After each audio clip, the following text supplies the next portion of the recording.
Bonjour à toutes et à tous, bienvenue dans cette nouvelle vidéo. Aujourd'hui, on va parler des émissions télé belges, des émissions télé qui ont marqué leur époque. Certaines, je les ai bien connues et fortement appréciées, d'autres, je ne les ai pas connues, et donc j'ai pas pu les apprécier, ou pas l'inverse non plus. Par contre, elles ont fait parler d'elles à ce moment-là.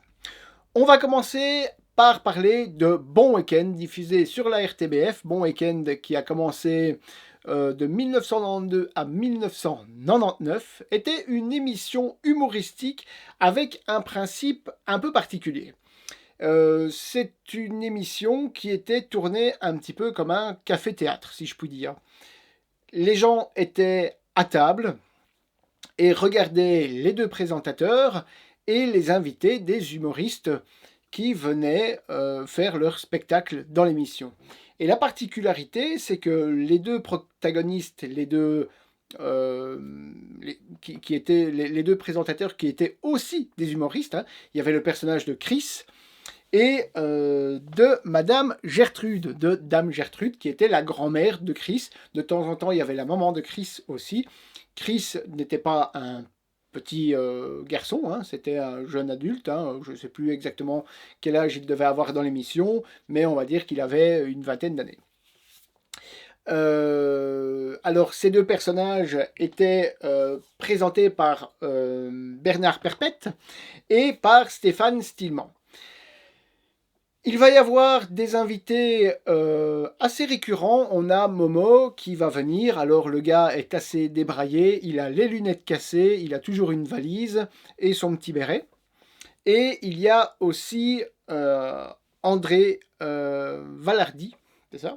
C'est Velardi plutôt.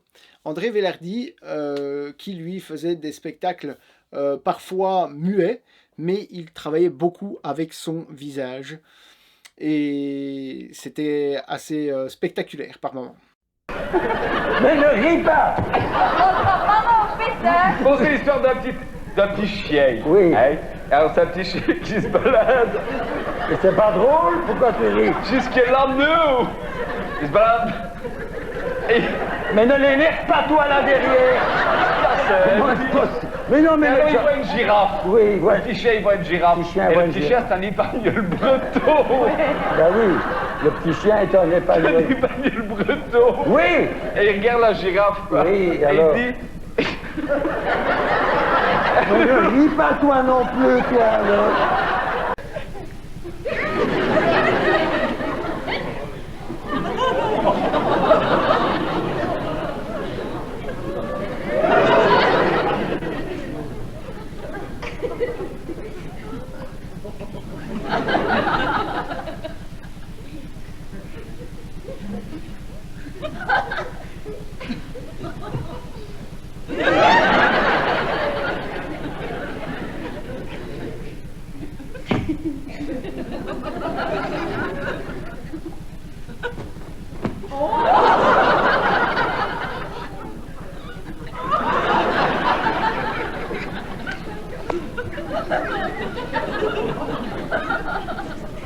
Comme vous avez pu le voir, l'ambiance est bon enfant. C'est une ambiance assez spontanée. Il y a énormément de fou rire entre les humoristes, avec le public aussi. Ils font participer le public. C'était vraiment une émission agréable à regarder à l'époque. Alors évidemment, j'en ai des souvenirs lointains parce que j'étais assez jeune quand c'était diffusé. Mais c'était plutôt sympa justement de voir les gens qui rentraient entre guillemets en scène, parce que la scène c'est un petit peu le café, on va dire, hein, là où le public est.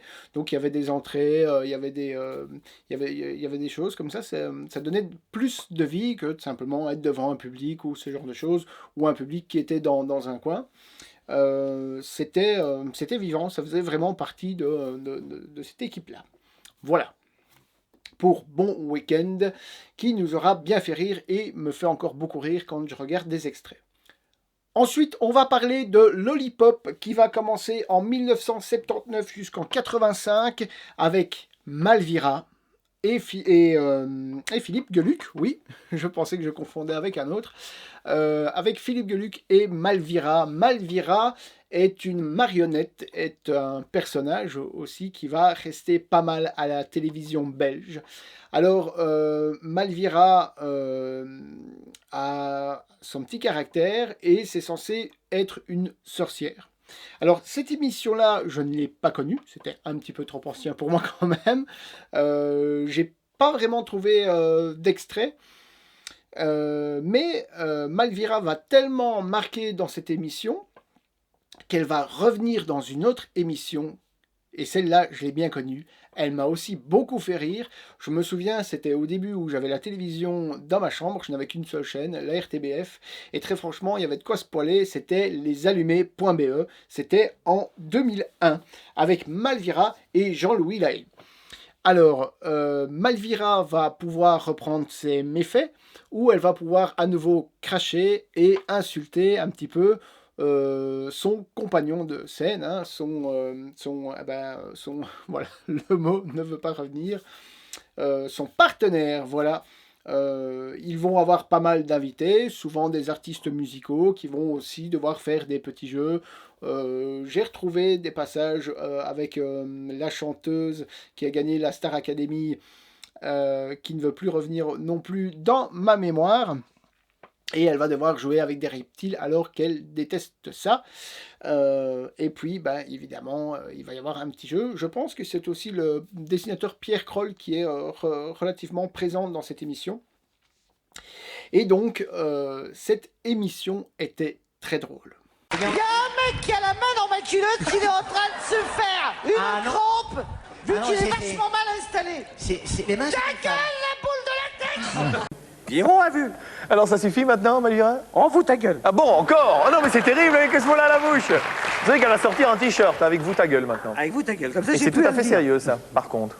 Je vais me faire un max de pognon. On pourra plus ouvrir un magasin de t-shirts sans qu'il vous ta gueule partout. Ta gueule ou je t'explose. Voilà. Voilà pour Malvira et lesallumés.be. On passe à l'émission suivante, une émission que je n'ai pas connue personnellement, qui va passer sur une chaîne que je ne regardais pas forcément non plus, tout simplement parce qu'on ne l'avait pas. On était sur la parabole et on avait les chaînes belges et certaines chaînes françaises, dont une qui a beaucoup marqué ma jeunesse. Je reviendrai plus tard dessus dans une autre vidéo. On va passer à Megamix. Megamix, ça va commencer en 1997 et à partir de la deuxième saison, on va découvrir Virginie Efira.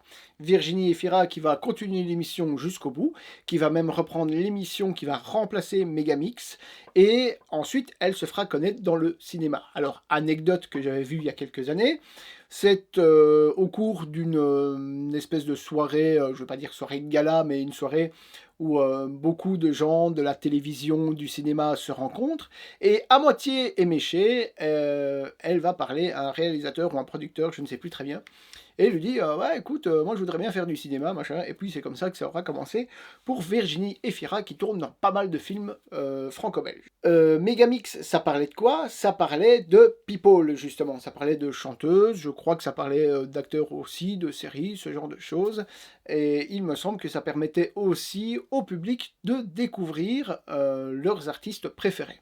C'était l'actu, ouais, un peu l'actu people de l'époque entre 97 et 2001.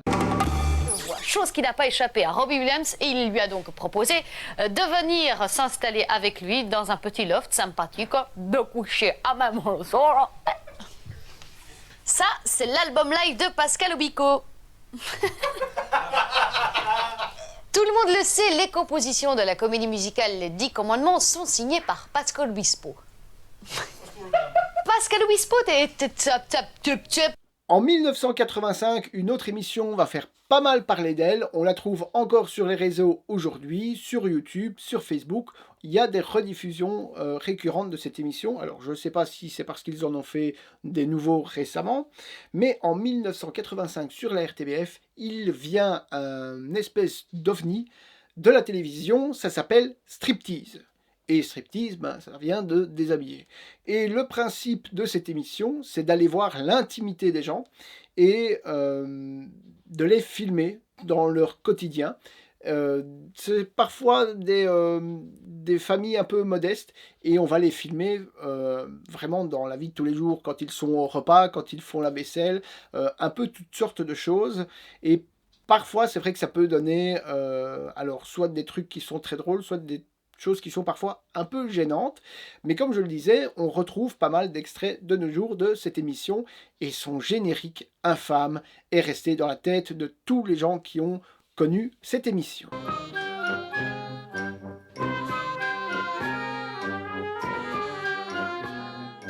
Il y a des mères qui souffrent en silence face à... Avant Striptease, il y a une autre émission qui va marquer le public par son générique, c'est Contact, qui va commencer en 1970. Contact, ça passe aussi sur la RTBF, c'est une émission de sécurité routière et de conseils d'utilisation des bonnes us et coutumes de nos chaussées véhiculées.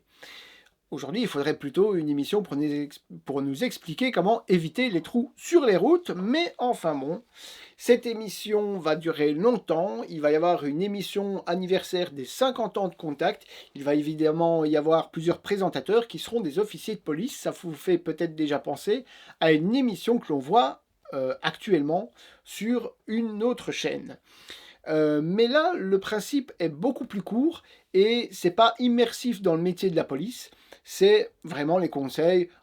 Les exemples que je pourrais prendre, c'est l'importance de mettre son clignotant, réexpliquer des choses qui sont un peu des bases, ou de nouveaux conseils avec l'évolution, évidemment, entre 1970 et, je ne sais pas moi, les années 90, peut-être. Je n'ai pas vu l'indication, voir combien de temps l'émission elle a duré 50 ans. Donc en 50 ans, je ne sais pas si elle est toujours active, par contre, en 50 ans, la circulation a pas mal changé, les habitudes ont pas mal changé aussi, les voitures ont pas mal changé, et donc c'était des conseils pour, voilà, pour bien circuler. Le générique, tout le monde s'en souvient, j'ai pas retrouvé l'ancien, j'ai retrouvé la version plus récente qui était un peu remixée.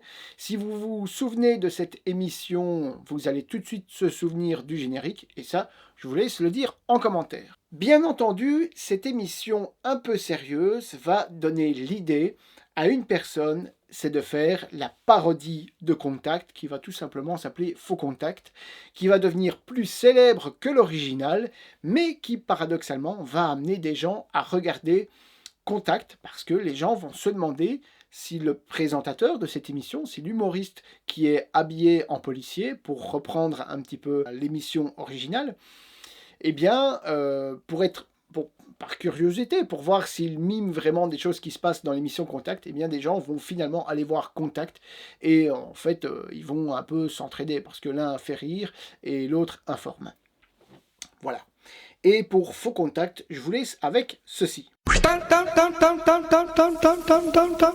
Douleur vive, perte de contrôle du véhicule et pardaf, c'est l'embardé. En 1983, on a une émission pour enfants qui s'appelle Téléchat, qui est présentée là aussi par des marionnettes, deux principales. On a Groucha pour le chat et l'autruche s'appelle Lola. C'est une émission pour enfants donc humoristique, un petit peu drôlesque, hein, c'est un petit peu aussi dans l'absurde. Et le principe, c'est de raconter un JT, mais évidemment par un chat et une autruche, ça va être un petit peu le foutoir. On a le générique de pub, où on a l'encadrement d'une télé qui est formé par le corps et la queue du chat, qui tire sur sa queue pour lancer la publicité. Et la publicité, le but, c'est d'avoir une publicité qui est aussi absurde que le reste de l'histoire. Alors là aussi, il va y avoir plusieurs protagonistes qui vont venir, enfin non, c'est pas vraiment des protagonistes du coup, mais ça va être d'autres marionnettes qui vont venir s'installer pour agrémenter l'histoire, mais on va avoir 2 ou 3, je crois, marionnettes principales, les deux présentateurs, hein, Groucha et Lola, qui vont raconter des bêtises pour amuser les enfants. Il me semble d'ailleurs que ça fait partie de l'émission Lollipop. Pour Téléchat, en direct et en exclusivité, pouvez-vous nous dire qui vous êtes? Si je peux, vous me prenez pour un imbécile? Je suis un gluon, quoi. Un quoi? Un gluon, quoi. Le gluon du trou, quoi. Une page de publicité. Voilà pour cette sélection d'émissions télé. Alors je sais, elles sont principalement de la RTBF, mais c'est vrai qu'ils ont eu on a eu la chance d'avoir des émissions qui étaient plutôt intéressantes à l'époque sur cette chaîne du service public. Aujourd'hui, je ne regarde plus la télé depuis plusieurs années. Il y a des émissions dont j'aurais bien parlé, mais elles ont repris leur cours. Elles étaient sympas aussi. Si ça vous a intéressé ou si vous avez eu non seulement un souvenir de ces émissions ou si vous voulez parler d'un souvenir d'une autre émission, une émission que je n'aurais pas citée, parce que soit je la connais pas, soit je trouvais que la liste était déjà pas trop mal comme ça. N'hésitez pas à me le dire en commentaire. Si vous avez apprécié, laissez-moi un petit pouce bleu. Et n'oubliez pas pour la suite de vous abonner à la chaîne. Ça l'aidera à monter et ça me permettra de faire de nouvelles vidéos. Je vous dis merci et à bientôt.